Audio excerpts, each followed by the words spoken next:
¿Cuál será el balance de los 100 primeros días de Trump? Vamos a ver acá juntamente con el señor Oscar Roara en su caminata geopolítica, que es bastante interesante. Vamos a mirarlo juntamente. Político en el que vamos a hablar acerca de los 100 primeros días de la presidencia de Donald Trump.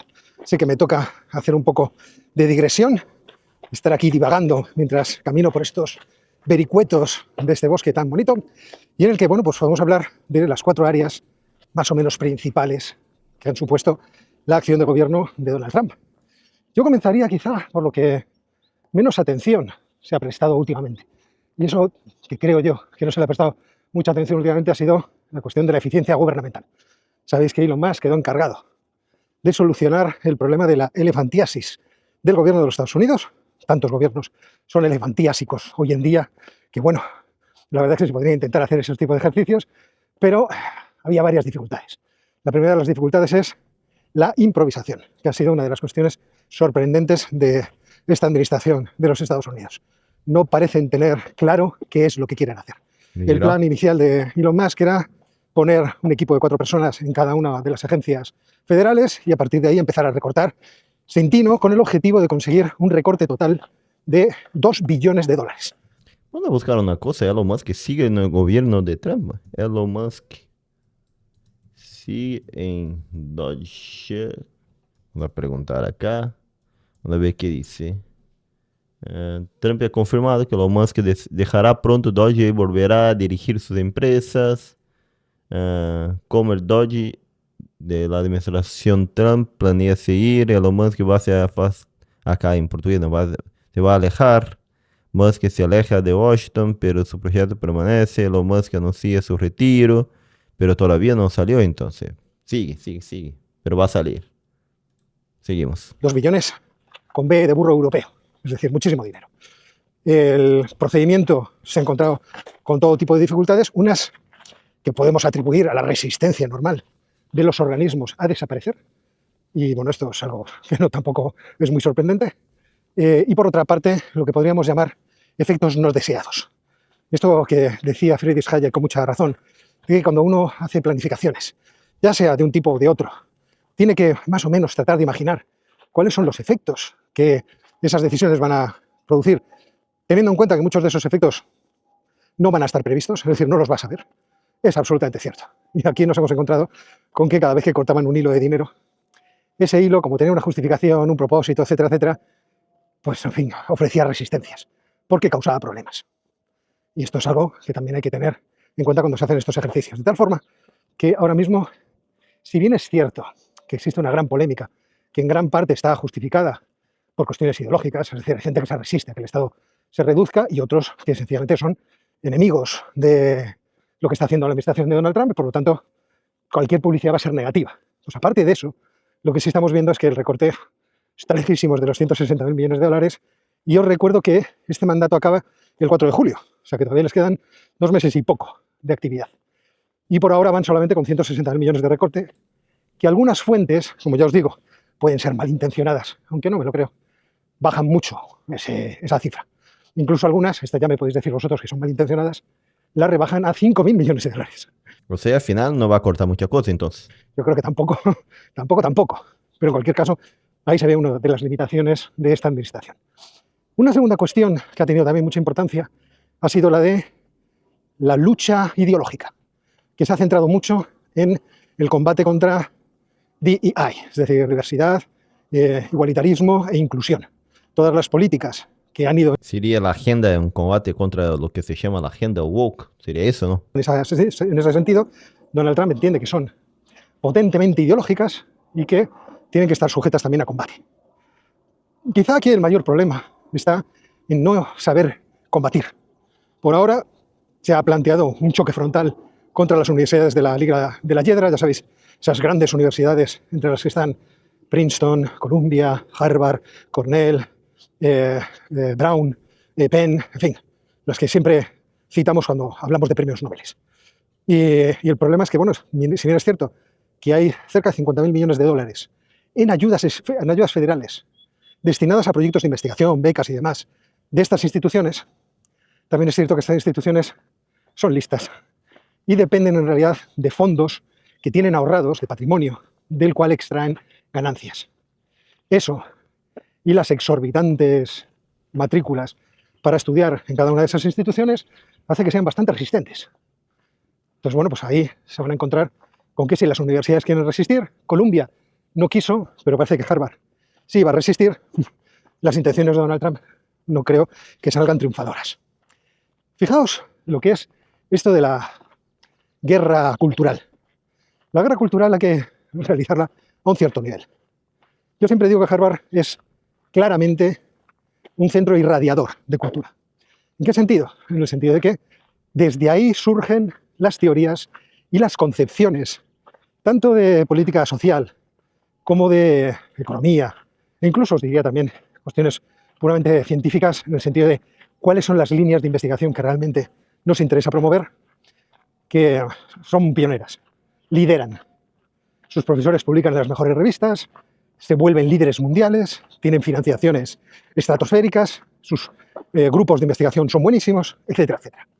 En la cuestión de las ciencias sociales, y por lo tanto la cuestión que podríamos decir que está más lindando con la ideología, esto también es cierto. Es decir, los gobiernos demócratas pueden tirar del recurso de la financiación de proyectos concretos para tratar de ir avanzando una determinada agenda ideológica transformadora de la sociedad que ellos entienden que es la correcta.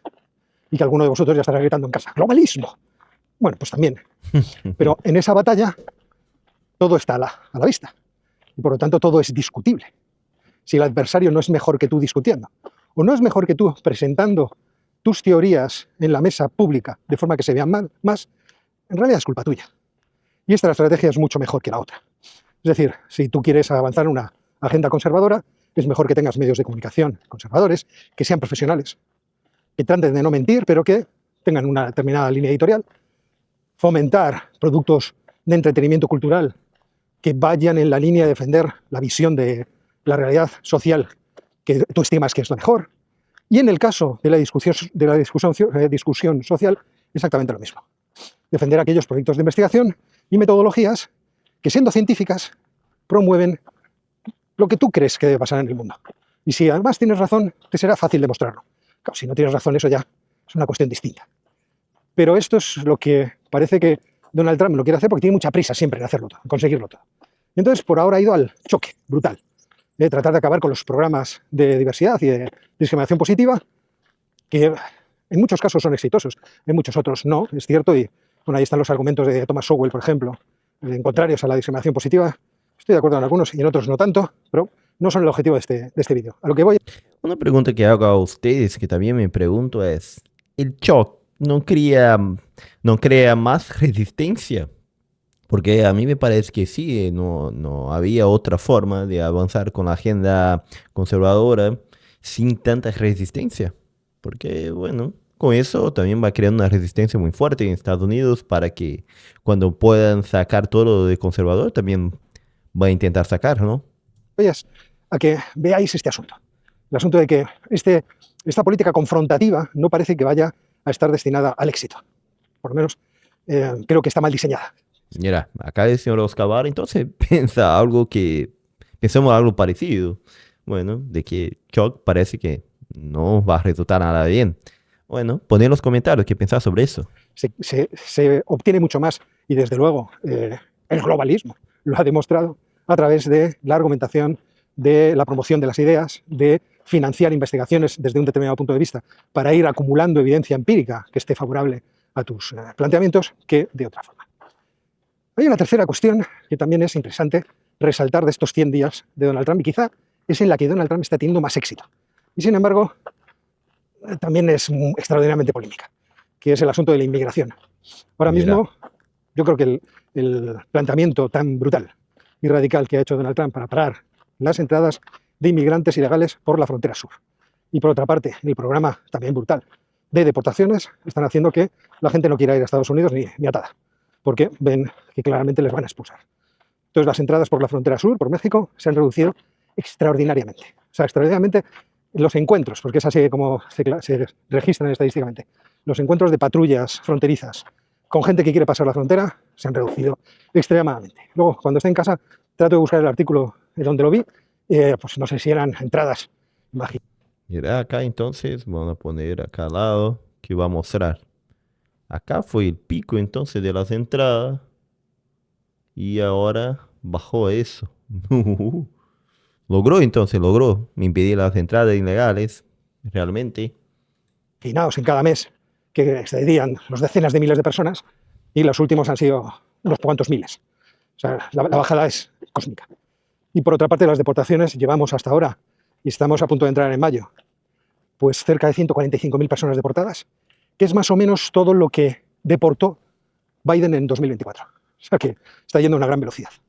Esas deportaciones están descojonando muchas cosas. O si queréis, descuadrando, si queréis un término menos científico. ¿En qué sentido? En el sentido de que están echando estudiantes universitarios que tienen faltas muy menores, multas de tráfico, hay profesores universitarios extranjeros que cuando salen ya no pueden volver. De hecho, Mira, yo tengo un caso conocido próximo que la universidad suya, una de las buenas universidades de Estados Unidos, le dijo, volveos antes de las elecciones, perdón, de la toma de posesión de Donald Trump, el 20 de enero de 2025, no vaya a ser que luego no podéis entrar. Uy, fijaos, qué puesta soy. Esto está linda. es como para verlo. Como os digo, lo que es la lucha migratoria, pues a Donald le está saliendo bastante bien, porque es lo que quería. Si es lo que quería, lo está consiguiendo. En el caso de la lucha contra la diversidad, la igualdad, la inclusión y todo eso, yo creo que no va a tener éxito y que lo que se va a producir luego es un péndulo. De esto hablamos al final del vídeo.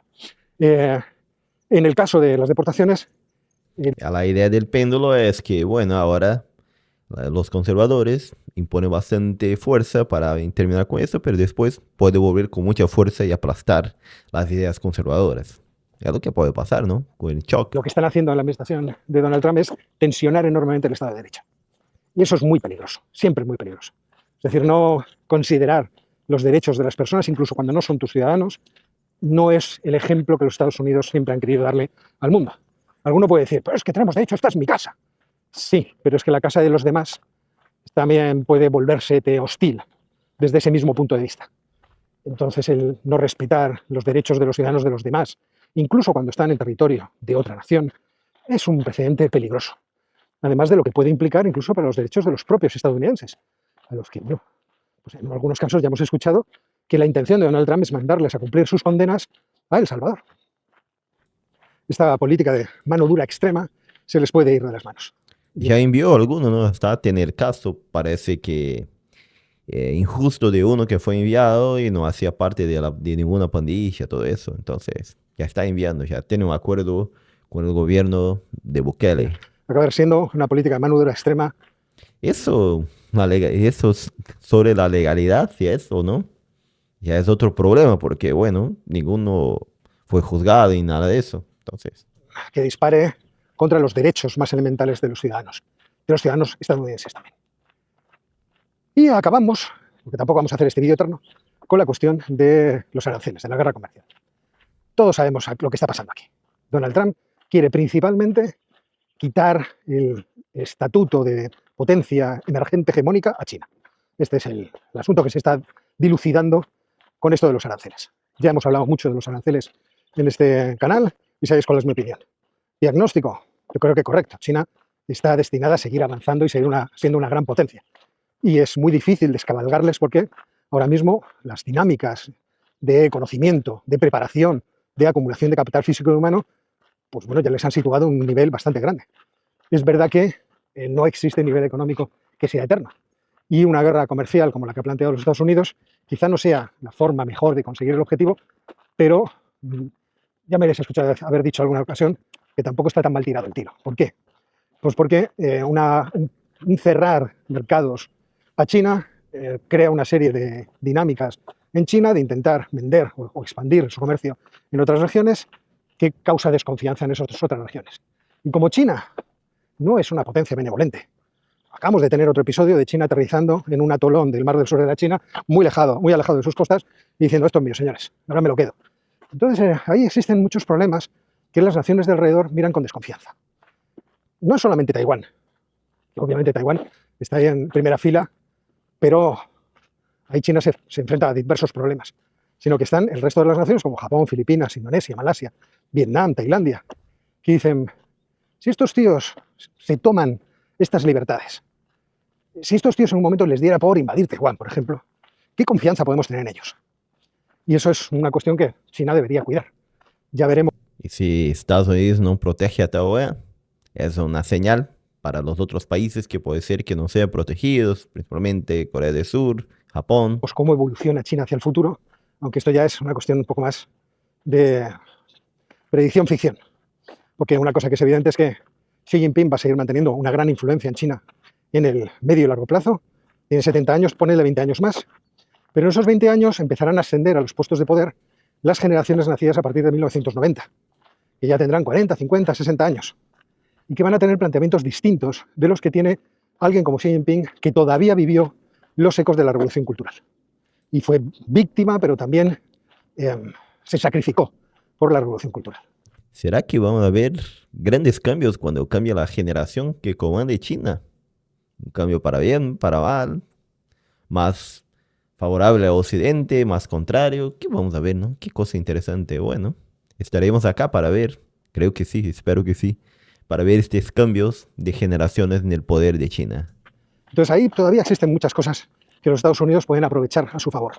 Pero en lo que se tiene que dar prisa es en tratar de poder competir en términos productivos, tanto en capital humano como en capital físico, con China. Y tienen que Interesante que estos posiblemente son los que estudiaron también fuera de China, en Estados Unidos, Europa y todo eso, ¿eh? modernizarse. Aquel discurso de 2013, cuando toma el poder Xi Jinping y hablaba del rejuvenecimiento de China, es algo que los Estados Unidos evidentemente también tienen que hacer, a su modo. Pero ahí Donald Trump yo creo que está claramente jugando mal las cartas. Veremos, y ahí ya es cuando podremos hacer una conclusión del asunto, veremos cómo van las negociaciones que ahora mismo tiene con Corea del Sur, con Japón sobre todo. Japón es el que va a marcar mucho la pauta de lo que va a ocurrir. Y con los diversos países, dependiendo de lo que logre negociar y logre obtener en términos de ventajas comerciales, pues ahí veremos cuál es la ganancia que haya podido obtener Donald Trump por esta vía. Aparte de lo que haya sido el efecto sobre sus aliados. Si sus aliados ahora están más alejados de los Estados Unidos, ellos confían más de los Estados Unidos o menos. Tened en cuenta que China ya ha ofrecido signos de debilidad en esta pelea. O sea que, como mucha gente que ve estos vídeos, mejor dicho que lee los títulos de los vídeos, le gusta ver el mundo en términos de blancos y negros, el otro día se ofendían mucho porque decía, China ha cedido, porque está pensando en hacer exenciones a sus aranceles a Estados Unidos. Pero es que ya lo está haciendo. Muy calladamente ya está aplicando exenciones a aquellos productos que compra de los Estados Unidos. Pero claro, compra 100.000 millones de dólares al año, no es una bagatela. Está bonito hoy la puesta de sol. Pues los Estados Unidos producen cosas que China no puede conseguir en otros sitios. Un problema que tiene China ahora mismo es no señalizar exactamente cuáles son los mercados en los que tiene más dificultad para ser independiente. Y por eso seguramente se ha centrado en unos cuantos productos que son importantes, pero quizá no son los más críticamente importantes, aunque algunos son a ello. Por ejemplo, semiconductores, máquinas sanitarias, también algunos tipos de productos químicos como el etano y, por otra parte, componentes para aviones y lo que son los arrendamientos de aviación. Que vivo los chinos. Bueno, nos vamos a poner a arrancar sobre eso entonces. Hay mucho avión en China que está arrendado a aerolíneas chinas, pero que no son propiedad de esas aerolíneas. Entonces, por ahora está levantando esas sanciones. Por lo menos está poniendo excepciones de hecho, vamos a decirlo así.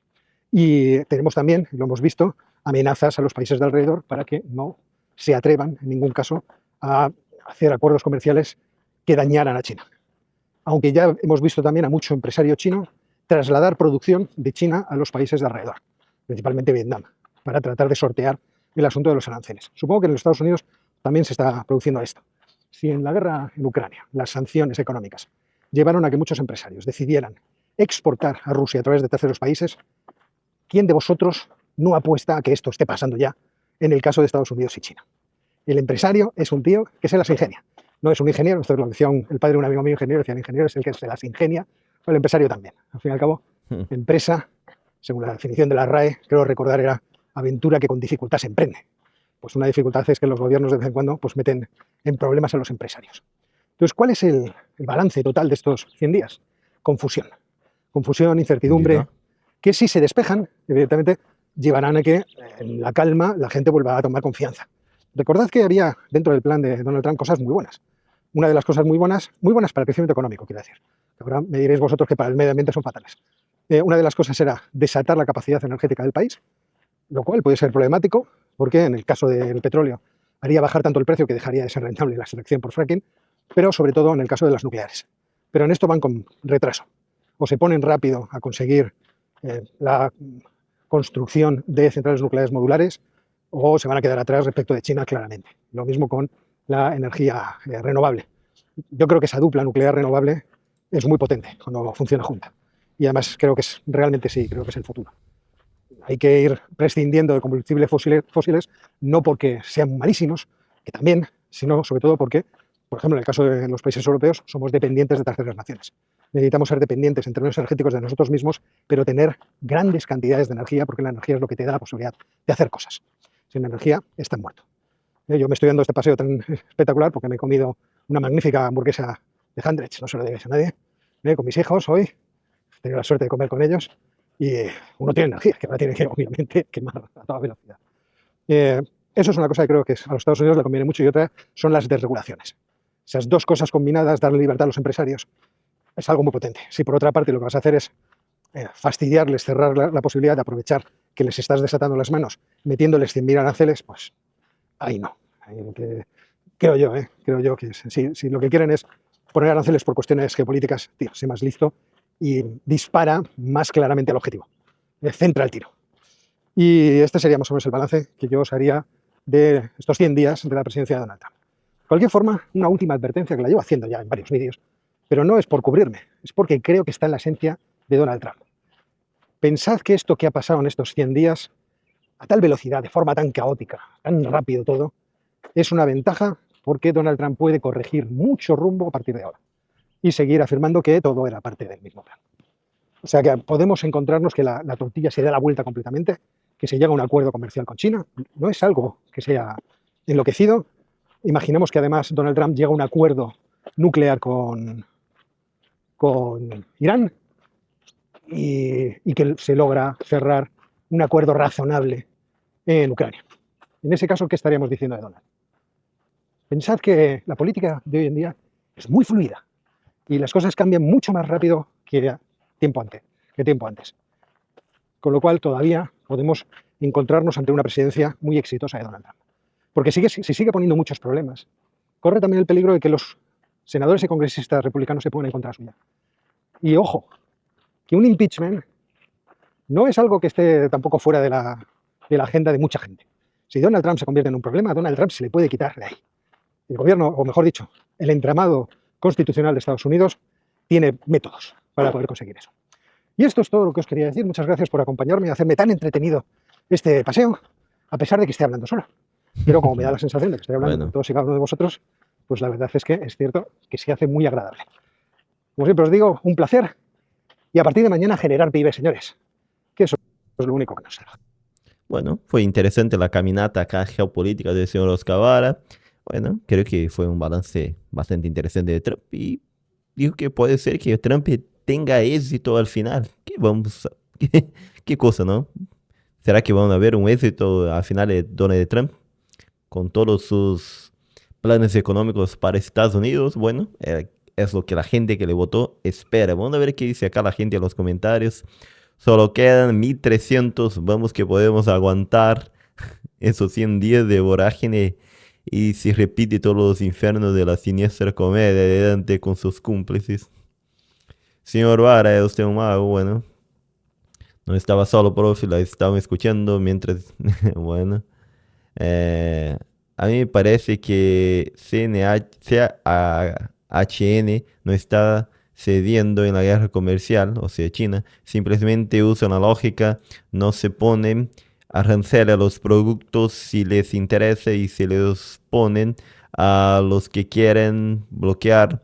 En el fondo, cada uno, Estados Unidos y China, bloquea los productos que le conviene. Esta adaptación de los aranceles de China a Estados Unidos a los productos de Estados Unidos parece una preparación para una guerra comercial larga. Al final, por ahora, los productos chinos no tienen alternativa en Estados Unidos, mientras que los productos americanos sí tienen numerosas alternativas en China. China tiene autonomía estratégica en casi todos los sectores industriales, por ello es Estados Unidos quien parece que va a tener más problemas, probablemente. Vamos a ver, ¿no? Vamos a ver, pero es probable. Bueno, Oscar, como siempre, excelente. Bueno, realmente un video excelente acá. Buen resumen de todo lo que está pasando, ¿no? O pasó en este 100 días de Trump.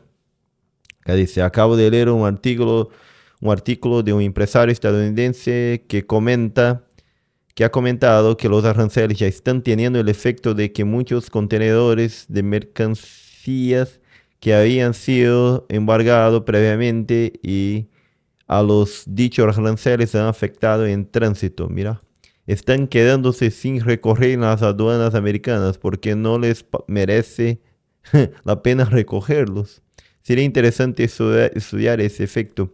Si esto puede causar algún tipo de colapso en los puertos americanos. La verdad es que no lo había escuchado hasta ahora. Y como ustedes se dedican a comprar y decir lo que los otros se callan y a sacar conclusiones derivadas de efectos. Quizá, ¿eh? 100 días en tres frases según el video acá de Oscar Vara. Nosotros hacemos como que os ponemos aranceles y vosotros hacéis como si los fueras a pagar. Esos son mis aranceles. Si no os gustan, tengo otros peores. No obligamos a nadie a pagar aranceles, pero el que no los pague no me vende. Bueno, interesante. Bueno, ¿qué pensar de todo eso, de los aranceles, señores? Trump va a lograr lo que pretende realmente, va a mejorar la economía de Estados Unidos, la va a cambiar realmente, no va. ¿Qué pensar sobre todo eso? Y principalmente a los hermanos hispanos que viven en Estados Unidos, los que estuvieron por allá. Ponen en los comentarios. Yo soy Santiago Brazuca desde el sur de Brasil y acá trato de entender todo juntamente con ustedes. Y si quieren ver los videos por adelantado, hacete miembro del canal.